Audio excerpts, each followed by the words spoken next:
111 years old. You gonna start getting yourself some chicken brains or what? I mean, I'm gonna go to a chicken place and ask them if they have chicken brains. That's what I'm gonna You're do. gonna go for it. Wow. Yeah. Okay. I thought the answer would be no, but obviously you are a very brave and adventurous individual.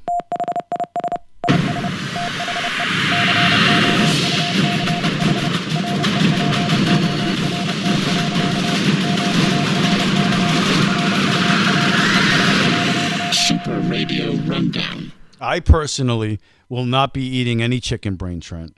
I'd rather die before I eat some chicken brain. That's disgusting. How about chicken legs? Do you like fried chicken legs Oh, that's and my chicken favorite. thighs? Oh, Yeah, man. that's my Yeah. favorite.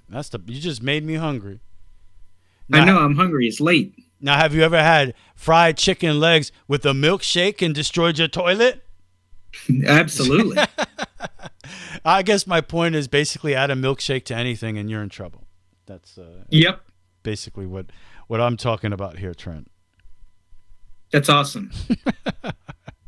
So let's see. Super Radio Rundown. We've got some news here. We got box office numbers. Doctor Strange, Multiverse of Madness, #1 again, Trent. That's despite a 67% decline. However, still $61 million at the box office for Doctor Strange, Multiverse of Madness. The closest film was The Bad Guys, and that only made $6.9 million. So Doctor Strange, multiple weeks at the box office, still made 61 this past week.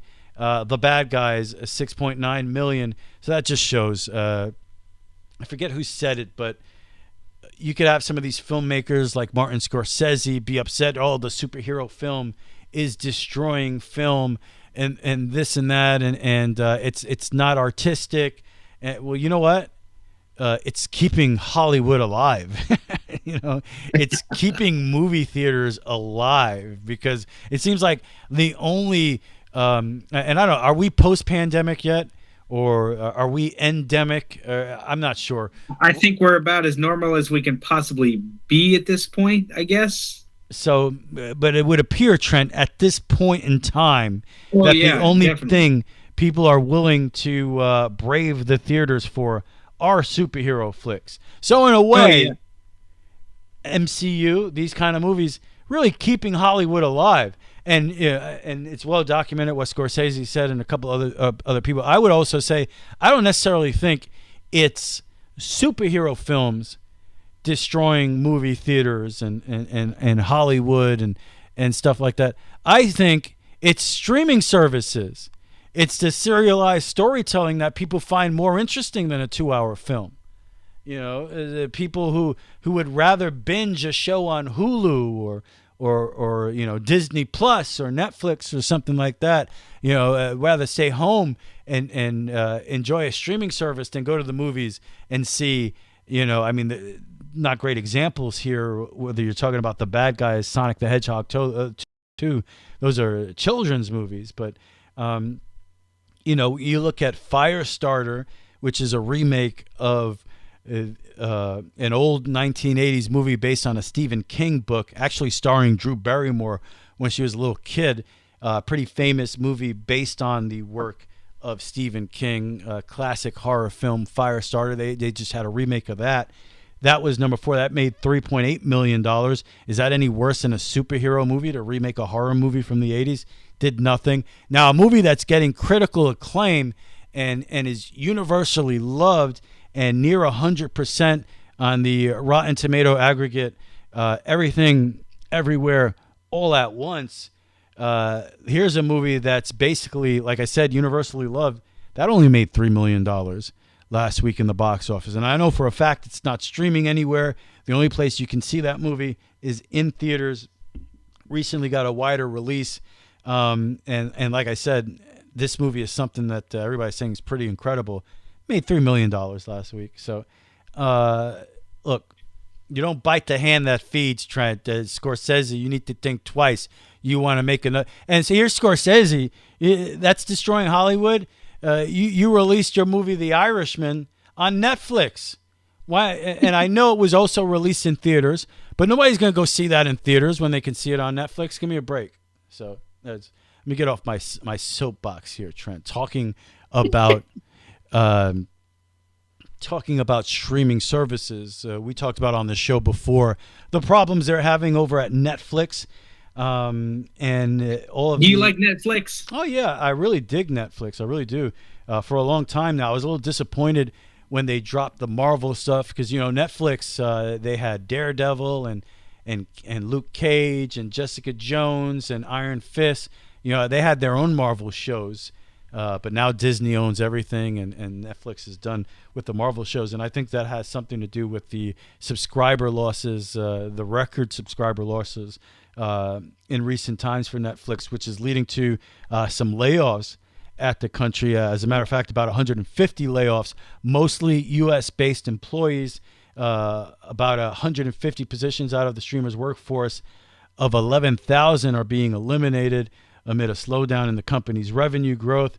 Netflix stock has also fallen sharply after the streamer reported last month that its global subscriber base declined by 200,000 in the first quarter.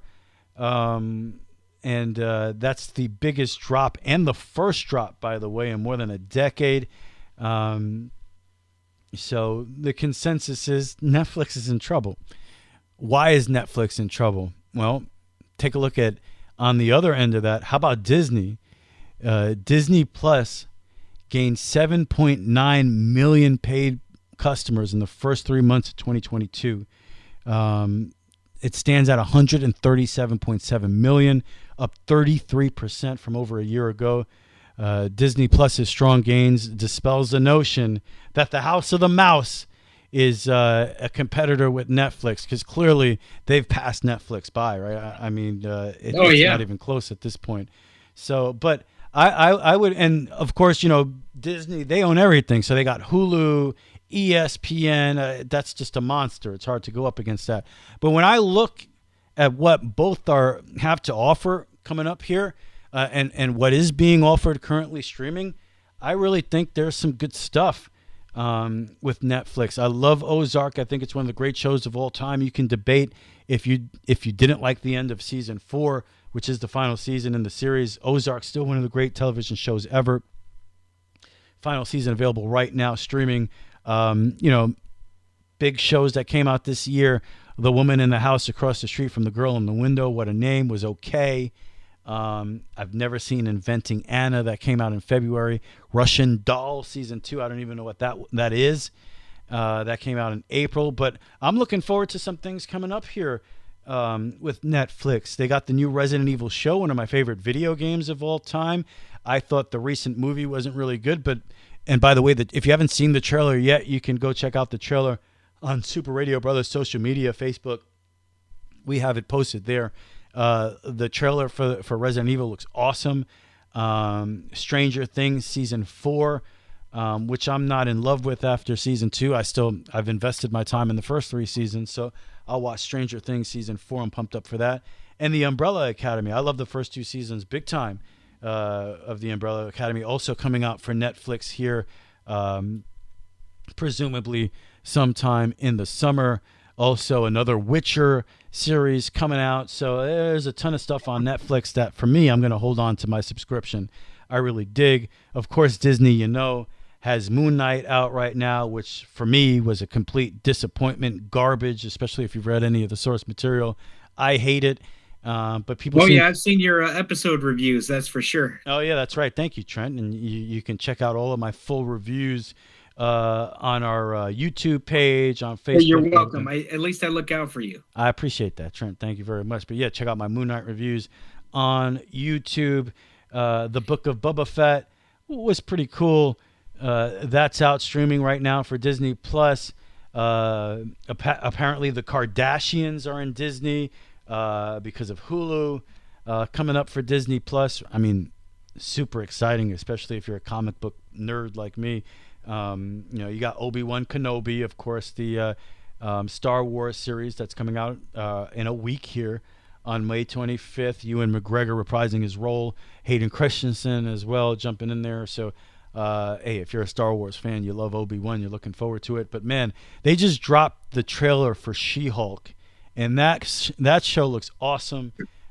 Miss Marvel also coming out on June 8th, and Guardians of the Galaxy Holiday Special in December, which is really interesting because it's going to be events following Thor: Love and Thunder, which is coming out here soon, but before the third installment of Guardians of the Galaxy. So hard to argue that, I look at both of them. It's hard to argue that Disney Plus doesn't have a lot going on, obviously, but I feel bad for Netflix because I think they have quality programming, but there are probably a lot of people out there, as these streaming services are it starts to add up. It gets expensive, and it's like, oh, I got cable again. I went all streaming to avoid the cable bill, but now I have to subscribe to like 7 different services. And now you're looking at it, well, do I want to keep Disney Plus or do I want to keep Netflix? And you stick with Netflix. And then you say, do I want HBO or HBO Max, or do I want to stick with Netflix? Most people are going to stick with HBO Max because guess what? HBO's Westworld Season 4, the trailer is out, one of the great shows of all time. And the interesting thing about Westworld is it doesn't come out every year. So it's been, what do they call that? Biannual, Trent. It's been a biannual show every other year. And I absolutely love Westworld. And guess when that gets released, Trent? One of my favorite shows, dropping on June 26th. You know what day that is? Holy crap, that is a monumental day. That is Derek Jeter's birthday. Amazing. It's also somebody else's birthday. Who? I forgot. I don't know. Maybe some of the guy was maybe. No, maybe of course, Jeter would share birthday with one of the greatest people in the history of the planet, me. So. Oh yeah. Some of the best people in the world, Trent, have been born on June 26th. I don't know if you know that, but it's so true. It's so true. It's so. Oh man, true. it is so true. And HBO, they have Staircase. Seen a couple episodes of that. That's going on right now, and Paramount Plus, of course, has the new Star Trek series, Strange New Worlds. This is pretty interesting. Apple reportedly filed a patent on May 3rd for the entertainment system, which could replace the view of the real world in a car with virtual environments. So instead of actually looking out of looking at the actual world, you'll have a screen there with a virtual environment, Trent. I don't know. That seems scary to me. What happens if the screen goes dead? I'm going to die. I know. Well, it would be a self-driving car, though. But they say it's a method of, people get motion sickness when they're looking outside of a car. This is something that can stop that. I just think it sounds like certain death, and I want nothing to do with it. But apparently, Trent, I guess the story there is Apple is looking to get into the car business. So, we have the iPod, we have the iPad, the iPhone, and maybe soon one day we'll have the iCar. The iCar. There was I read an article years ago about people in Germany who are able to drive their cars, and they, steer the car with their eyes, so they're looking at their eyes, and no matter where their eyes go, the car goes. Wow. And you talk about the most scariest thing I've ever heard, because even whenever you're driving, your eyes are constantly moving. If you're looking at like a statue or something on the side of the road, or if you're looking at like a billboard or something, no matter what, your eyes play the role of the steering wheel in the car, and you're going to drive right off the road if you're looking at a statue on the other side of the road, kind of deal. That's pretty interesting. I've played VR games that were similar. So you would definitely have to be in the right frame of mind. But, just a technology like that could seem ridiculous. But then in practice, it might actually be more natural than you actually think. And that's why they're developing it. But because it's true, sometimes if your eyes will be distracted or off the road. But just as a driver, I would say most of the time I'm looking straight. But there are things that do sometimes distract you and make it. Yeah, can you imagine? What is that? You turn left and the whole car goes left. Oh my goodness. Oh man. That would be an interesting way to die. Video game news. Video game.